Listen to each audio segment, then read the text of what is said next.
السلام علیکم ورحمۃ اللہ وبرکاتہ۔ دوستو، ہماری تختی نمبر 10 چل رہی ہے اور تختی نمبر 10 میں ہم اخفا کے بارے میں پڑھ رہے ہیں۔ میں نے کل کے سبق میں آپ کو بتایا تھا کہ حروف اخفا 15 ہوتے ہیں اور یہ آپ نے اچھے سے یاد کر لیے ہوں گے۔ اور جو کل میں نے آپ کو قاعدہ بتایا تھا کہ تنوین کے بعد یا نون ساکن کے بعد حروف اخفا کے 15 حروفوں میں سے کوئی حرف آئے تو وہاں پر اخفا ہوگا، تو کل میں نے آپ کو یہاں تک پڑھایا تھا۔ تو آئیے آج کا سبق اسٹارٹ کرتے ہیں۔ اعوذ باللہ من الشیطان الرجیم، بسم اللہ الرحمن الرحیم۔ میم نون زبر مو، دال زبر دا، مو دا، خوا زبر خوا، مو دا خوا، لام زبر لا، مو دا خلا، ہا الٹا پیش ہو، مو دخلہ۔ تو اگر میں آپ سے اس جملے کے بارے میں کوشچن کروں کہ بتائیں اس جملے میں اخفا کہاں ہو رہا ہے، تو آپ کا جواب ہوگا یہاں پر، اس لیے کہ یہاں نون ساکن ہے اور نون ساکن کے بعد دال ہے اور دال حروف اخفا میں سے ہے، تو یہاں پر اخفا ہوگا۔ اخفا کا مطلب یہ ہے، یہ آپ اس طرح نہیں پڑھیں گے میم نون زبر من، دال زبر دا، من دا، یعنی کہ نون کی جو آواز ہے یہ صاف نہیں نکالنی ہے، نون کو ظاہر نہیں کرنا ہے، بلکہ جو نون کی آواز ہے یہ ناک میں چھپا کر پڑھیں گے۔ اس طرح پڑھیں گے میم نون زبر مو، ایسے نہیں میم نون زبر من، من ایسے نہیں، بلکہ میم نون زبر مو، دال زبر دا، مو دا، خوا زبر خوا، مو دا خوا، لام زبر لا، ہا الٹا پیش ہو، مو دخلہ۔ ایسے ہی حمزہ نون پیش اوں، سا کھڑا زبر سا، اوں سا۔ میم نون زیر میو، شین یا زبر شئی، میو شئی، حمزہ دو زیر ان، میو شئی ان۔ اب آپ اس جملے میں دیکھیں کہ یہاں نون ساکن ہے اور نون ساکن کے بعد سا ہے اور سا حروف اخفا میں سے ہے، تو یہاں پر اخفا ہوگا۔ ایسے ہی یہاں بھی نون ساکن ہے اور نون ساکن کے بعد شین ہے اور یہ شین حروف اخفا میں سے ہے، تو یہاں پر بھی اخفا ہوگا۔ اب ہم اسے ایسے پڑھیں گے حمزہ نون پیش اوں، سا کھڑا زبر سا، اوں سا۔ جو نون کی آواز ہے یہ ہمیں ناک میں چھپا کر پڑھنی ہے، نون کو ہمیں ظاہر نہیں کرنا ہے، اسے ایسے نہیں پڑھیں گے حمزہ نون پیش ان، ان۔ اب یہاں جو نون کی آواز ہے یہ بالکل صاف آ رہی ہے، اور ہم نے بتایا کہ نون کی آواز کو ہمیں صاف نہیں پڑھنا ہے بلکہ ایسا پڑھنا ہے حمزہ نون پیش اوں، اوں، حمزہ نون پیش اوں، سا کھڑا زبر سا، اوں سا۔ ایسے ہی میم نون زیر میو، شین یا زبر شئی، میو شئی، ایسے نہیں من شئی ان۔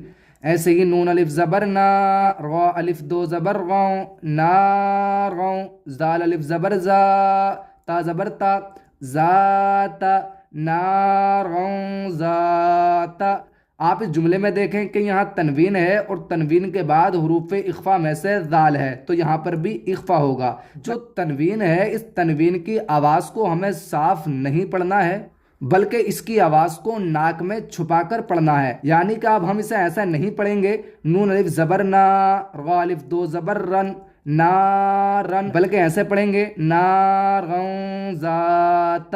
ایسے ہی فا زبر فا، لام نون زبر لاؤں، فلاؤں، تا زبر تا، جیم زیر جی، تجی، دال زبر دا، تجی دا، فلاؤں تجیدہ۔ اگر آپ اس جملے میں غور کریں تو یہاں پر بھی نون ساکن ہے اور نون ساکن کے بعد حروف اخفا میں سے تا ہے، تو یہاں پر بھی اخفا ہوگا۔ اب ہم اسے ایسے نہیں پڑھیں گے فلن تجیدہ، فلن تجیدہ، نون کی جو آواز ہے یہ صاف نہیں پڑھیں گے بلکہ نون کی آواز ناک میں چھپا کر پڑھیں گے، فلوں تجیدہ، فلوں تجیدہ۔ ایسے ہی یا واو زبر یو، میم زبر ما، یوما، یا نون پیش یوں، فا زبر فا، یوں فا، خا پیش خو، یوں فخو، یوما یوں فخو۔ اگر میں آپ سے اس جملے کے بارے میں پوچھوں کہ بتائیں اس جملے میں اخفا کس جگہ پر ہوگا، تو آپ کو صحیح سے غور کرنا ہے اور آپ کو بتانا ہے کہ اس جملے میں اخفا کہاں ہوگا۔ تو آپ کا جواب ہوگا کہ اس جملے میں اخفا اس جگہ پر ہوگا، اس لیے یہاں پر نون ساکن ہے اور نون ساکن کے بعد حروف اخفا میں سے فا ہے، تو یہاں پر اخفا ہوگا۔ اب ہم اسے ایسے نہیں پڑھیں گے، یوم ینفخ، ینفخ، نون کی جو آواز ہے وہ صاف نہیں بلکہ چھپا کر، یوم ینفخ، یوم ینفخ۔